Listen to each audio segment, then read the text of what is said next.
Hello my people, let's look at the things that you should not include in your CV when you're doing an application or when you're writing your CV for job search and for job applications. Number one, do not include your nicknames. A nickname should never be included in your CV. Just put your full names, your official names, possibly the names that appear in your ID card.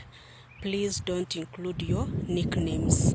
And then number two, your email address should be very clear and it should look official.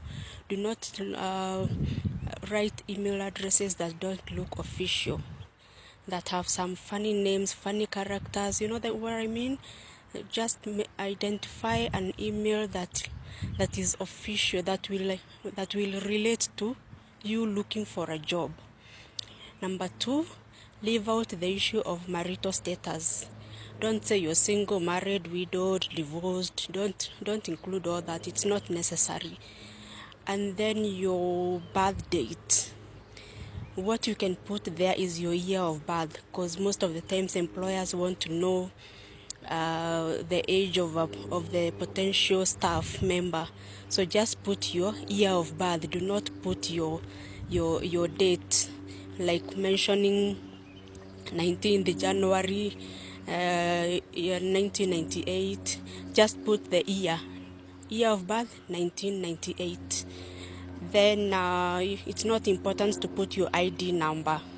It's not important. Just leave it out. The next thing that you should not put in your CV is an irrelevant work experience. Let's say you're looking for an accounting job, and in your work experience you're telling us that you have a lot of experience in sales or in nutrition. What has that got to do with accounting?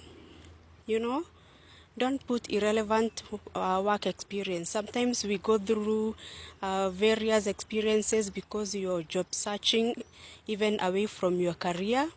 But if you're looking for an accounting job, talk about experience that relates to accounting or audit, but not things that are way far away from your profession. Please don't put irrelevant work experience. The next thing that you should not put is too many employers. As young people, most of the times we change jobs so often, and so you have like 4 employers in a year. You have changed job 4 times in a year. Don't put all of those.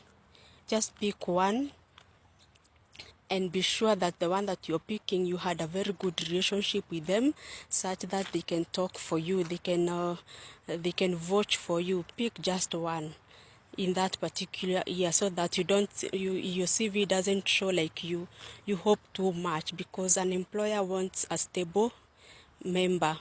An employer wants a stable employee, one they are sure that this one will stay for long. They won't just be with the new employer for like 3 months and then they are looking for another job. At least that will make your employer somehow safe and stable. Remember, you're looking for a job and the employer is looking for a staff who can be trusted with tasks.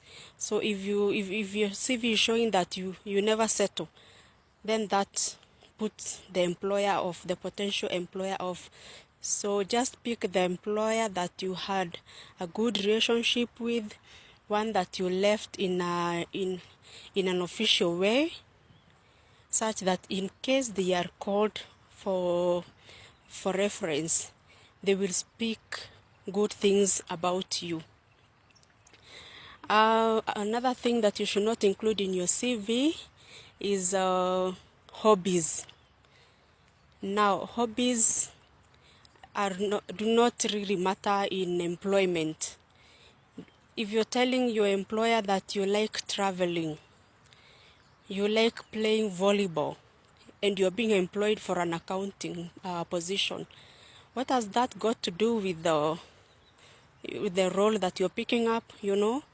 Unless you're telling us that you love traveling and you're being employed by a tours and travel company, that now matches very well.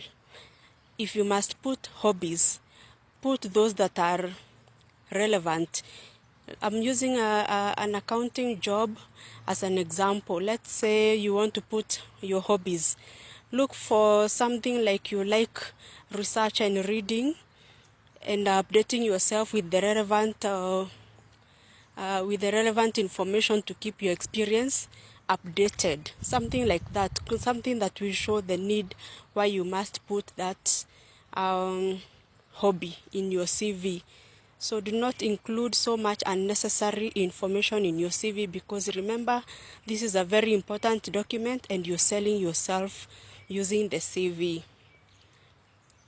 Again, now, when it comes to referees, it's very important to have referees in your CV. But remember, the referee that you mention in your CV should already know that you have put them in your CV as a referee, such that they are not called and they are off guard. They are not aware that you had mentioned they are your referee.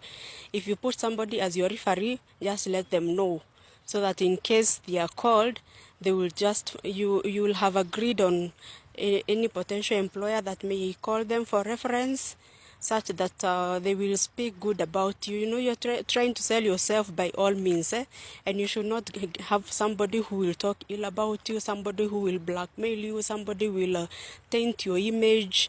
Just let somebody know that they are your referee and that you're searching for a job, and in case they are called, the things that they may be asked, or you can remind them how you related. If it's somebody you've not talked for a while, you can remind them where you worked together and why you chose them to be your referee. So be very careful about the people you put in your documents, because some people may pick that as an item to put you down.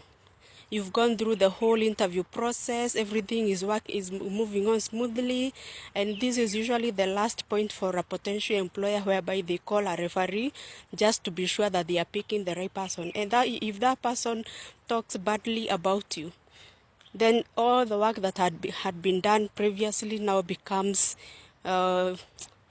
wasted, because the employer has been told information that is not good about you, and so you lose that opportunity. So let's be careful about how we write our CVs. Thank you for listening to me. Kindly put your comments in below here in the channel. Please put your comments. Let us engage more, so that we can know how to improve on writing our CVs and how to search for jobs successfully. Thank you. Have a lovely day.